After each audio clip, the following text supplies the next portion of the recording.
Oi, gente.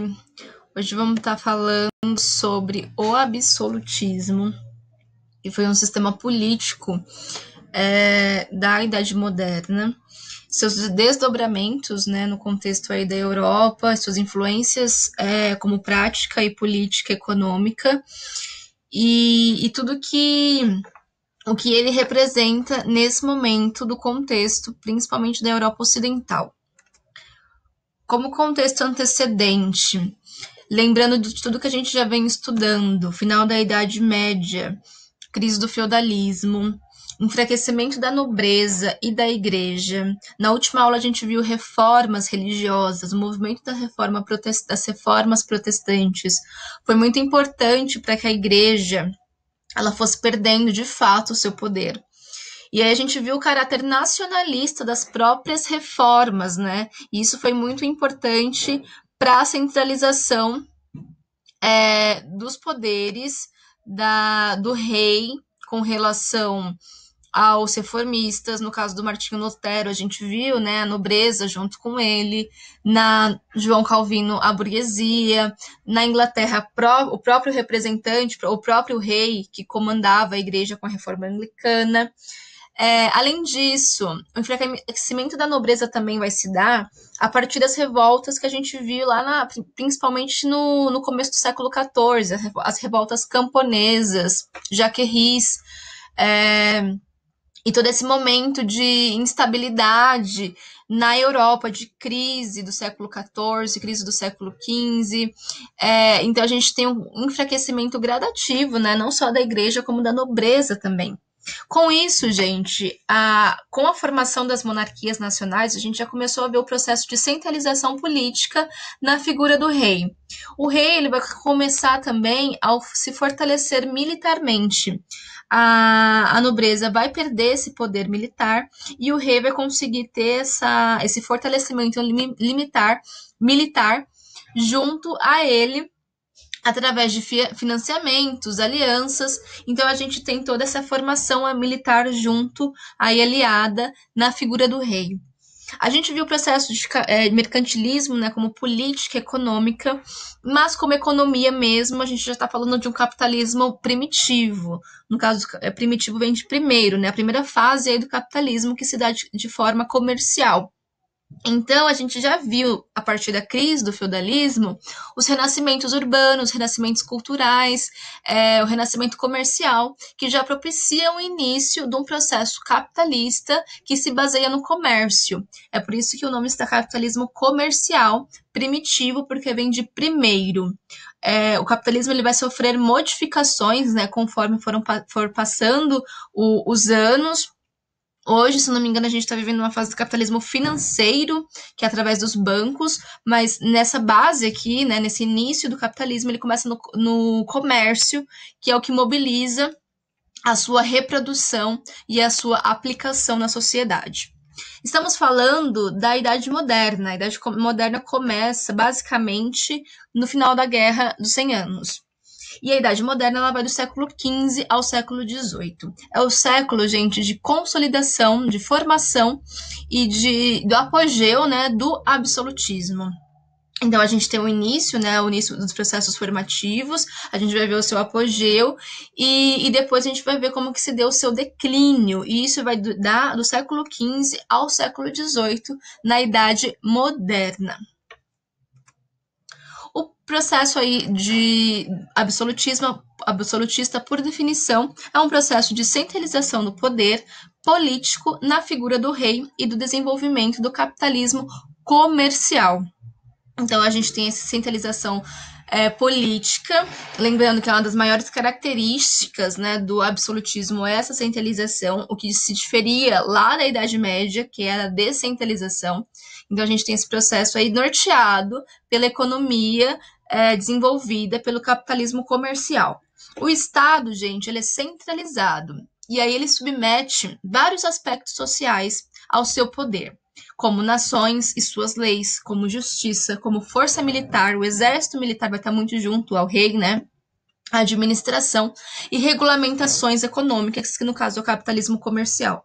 Então, são várias instâncias políticas, sociais, que vão ser submetidas ao Estado centralizado na figura do rei. Não vai haver limites, né, aí, colocando um pouco mais na teoria, do poder real. Não pode não haver uma participação popular, pode não haver uma constituição e não há também a divisão dos poderes. Isso faz com que haja um poder ilimitado do rei. Na questão mais teórica, né? Na prática a gente vai ver que esse poder ele se limita em alguns aspectos para que haja uma legitimação efetiva do rei.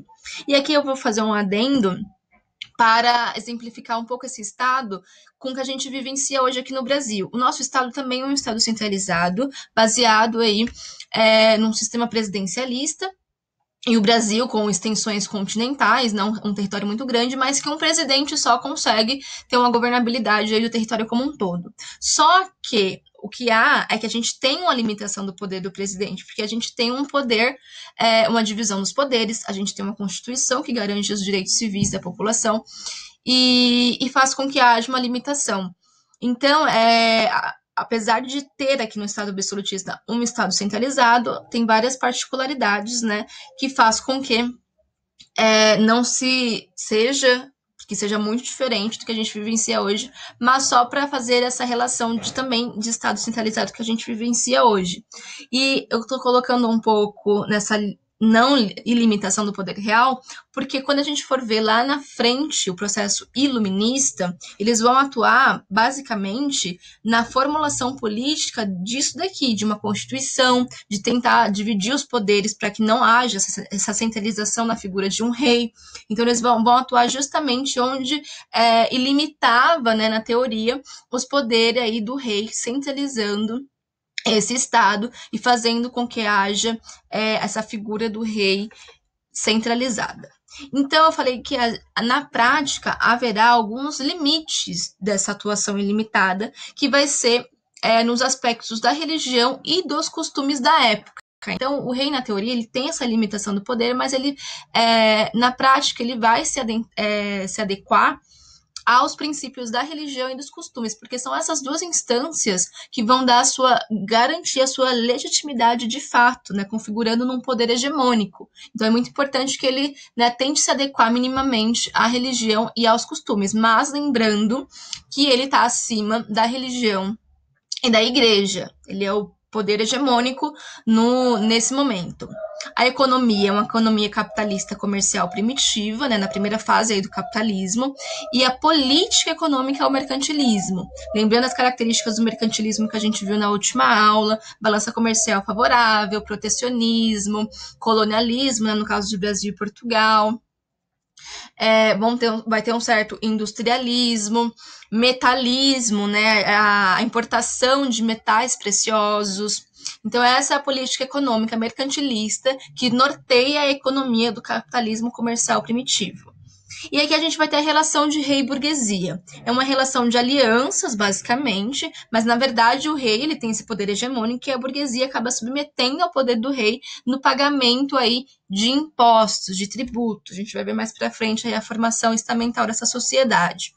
Então o rei, ele, por outra via, o rei ele vai regulamentar as técnicas que norteiam essa política econômica, que é o mercantilismo, porque é onde a burguesia atua. Lembrando que o mercantilismo, a burguesia, ela é a burguesia comercial, faz parte aí dessa política econômica. Então, o rei ele vai padronizar moedas, língua, pesos, medidas, leis, para que fique mais fácil essa atuação da burguesia no mercantilismo, que, por sua vez, né, a burguesia paga, através da arrecadação econômica, paga impostos para o rei.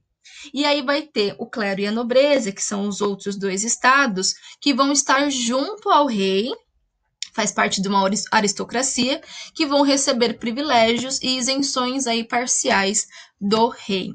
Então é importante que vocês se atentam a essa ligação e esse processo aí de aliança, né, e de atuação de uma e de outra. O rei, ele tá no centro, ele é o poder ali, todas essas outras instâncias, a burguesia, claro, dependem, né, basicamente, da administração do rei, dessa centralização que ele tem política nesse momento, nesse estado absolutista. Lembrando que ele vai ter o monopólio do uso da força, o rei ele tem a aderência do exército nacional, não está mais direcionado à nobreza, então ele tem o monopólio também do uso da força. E aqui a divisão social, que é estamental, com pouca, mobilidade social. A gente vai ter basicamente 3 estados. O primeiro deles é o clero. O clero, ele vai ser dividido entre bispos e abades, proprietários de terras, que vão ser a parte alta do clero, que tem um poder aquisitivo maior, e os padres e outros representantes religiosos, que vão ser a parte mais baixa do clero. A função do clero agora é aquela que eu tinha falado antes, legitimar o poder hegemônico do rei. Lembra que na Idade Média a gente viu a função do clero, que era orar? Clero ora, nobres lutam e servos trabalham. Aqui muda, porque a gente tem uma mudança da representação política que está acima da igreja. Então, o poder central, o poder hegemônico do rei está acima da igreja e o clero tem a função de legitimar esse poder. O segundo estado é a nobreza. A nobreza também se divide em alta e baixa nobreza. A alta nobreza é mais enriquecida, a baixa é a menos enriquecida. Lembrando que algumas representantes da baixa nobreza vão pagar alguns impostos, um pagamento mais parcial. E a função da nobreza, não mais militar, agora administrativa. Então, ela vai administrar esse estado centralizado para o rei. Muitas vezes o estado é muito grande, o rei não vai dar conta, de administrar sozinho, e ele vai fazer com que a nobreza administre politicamente esse estado. E o terceiro estado é a burguesia. Eu coloquei burguesia como um termo mais genérico, mas são os burgueses, são os camponeses e os artesãos. E aí, dentro das suas subsequentes, suas classes aí consecutivas, tem os mais altos burgueses, tem os mais baixos burgueses, os camponeses mais ricos, os mais empobrecidos. Então, tem toda essa variabilidade dentro do terceiro estado. E qual que é a função do terceiro estado? É pagar tributos, pagar impostos, função tributária. É o terceiro estado que tem maior número populacional, que tem maior adesão aí nesse estado absolutista e é o que vai sustentar economicamente. Eles que fazem a relação comercial através da política mercantilista. Então, é o terceiro estado que paga impostos. Aqui eu coloquei uma representação dos 3 estados. Aqui é o servo que carrega esse estado absolutista, os nobres, e o clero.